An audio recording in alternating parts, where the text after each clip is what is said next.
Lahat ng pwedeng trabaho, ginawa ko para sa pamilya. Kahit malungkot sa New Zealand, tiniis ko lahat.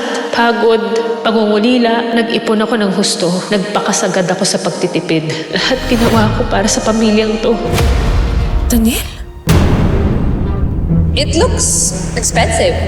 Nice necklace. Bigay ng asawa ko. It looks very familiar. All this time, may iba ka na palang pinangakuan. Gaano katagal mo na ba akong pinagmumukhang tanga?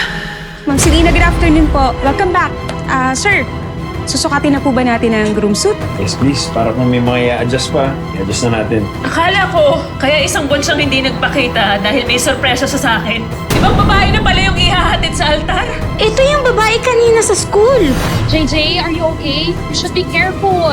Paano mo nalaman pangalan ng pamangkin ko? Wala akong pakialam sa batang yun.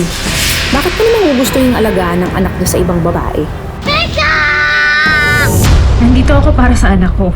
Kasi kung alam kong niloloko na ako ng asawa ko, kailangan kong malaman kung may pamilya pa kaming babalikan. Han, gusto ka na? May problema ba?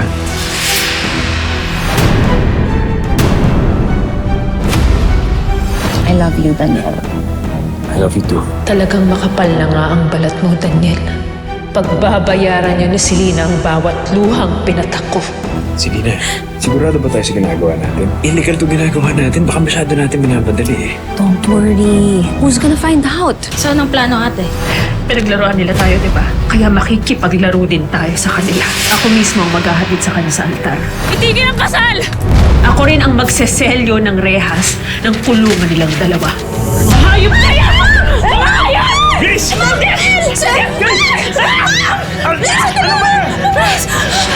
Papatayin ko yan!